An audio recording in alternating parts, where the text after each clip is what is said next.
आज मैं आपको एक कहानी सुनाने जा रही हूँ, चांद का सूरज होना। एक दिन राजा ने दरबार में प्रवेश किया।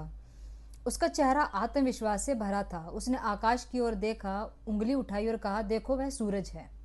दरबारियों ने ऊपर देखा। उन्हें साफ दिखाई दे रहा था कि वह चांद है, लेकिन दरबार में आंखों से ज्यादा महत्व जुबान का था, और जुबान पर सच नहीं, सत्ता का पहरा था। सबसे पहले मुख्य दरबारी बोला, महाराज ने जो कहा वही परम सत्य है।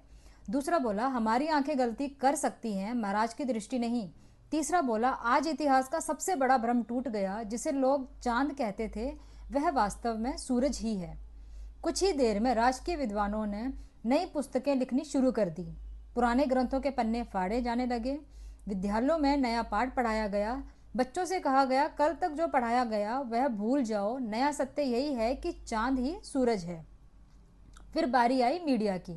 हर चैनल पर एक ही बहस, क्या सदियों से जनता को गुमराह किया गया?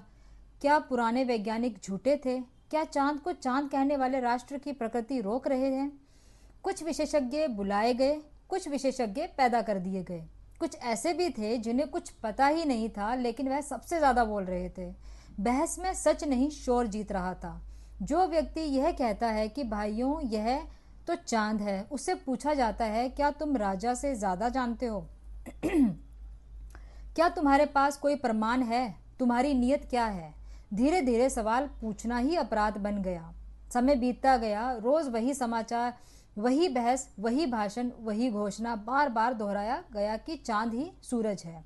इतनी बार दोहराया गया कि लोगों को अपनी आंखों पर नहीं, घोषणाओं पर भरोसा होने लगा। जो बच्चे कल तक चांद और सूरज का अंतर जानते थे, वह भी परीक्षा में लिखने से नहीं लिख पाए कि चांद ही सूरज है, क्योंकि अंक सत्य से नहीं, उत्तर पुस्तिका से मिलते थे। कुछ लोग भीतर ही भीतर मुस्कुराते रहे, लेकिन खुलकर बोलने की हिम्मत किसी में भी नहीं थी। कुछ लोग सच जानते थे पर चुप थे। कुछ लोग झूठ जानते थे पर लाभ में थे, और अधिकांश लोग रोज सुन सुनकर भ्रमित हो चुके थे। फिर एक दिन मीडिया ने विशेष कार्यक्रम चलाया। देश का सबसे बड़ा खुलासा। एंकर गरजा, हमें सदियों तक धोखे में रखा गया। जिसे हम सूरज समझते रहे वह तो चांद था। हमें चांद को सूरज बताकर अंधेरे में रखा गया। आज पहली बार असली सत्य सामने आया है। स्टूडियो तालियों से गूंज उठा। सोशल चौपालों पर लोग एक दूसरे को ज्ञान देने लगे।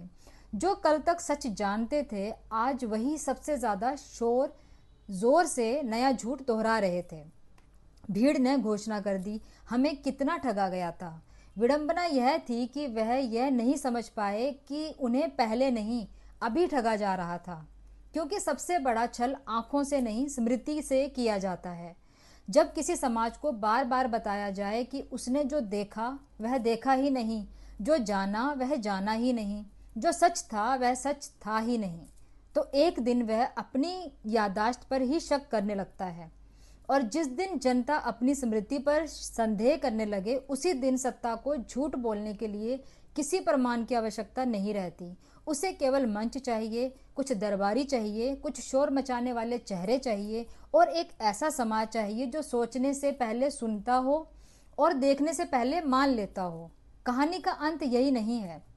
असली अंत तब होता है जब अंधेरे में खड़ा व्यक्ति उजाले की ओर देखने वाले को ही अंधा कहने लगे।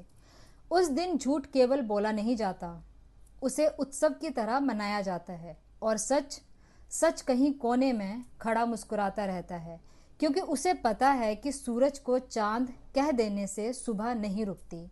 लेकिन इतना ज़रूर है, अगर लोग अपनी आंखों से ज़्यादा प्रचार पर भरोसा करने लगें तो उजाले में भी अंधेरा दिखाई देने लगता है।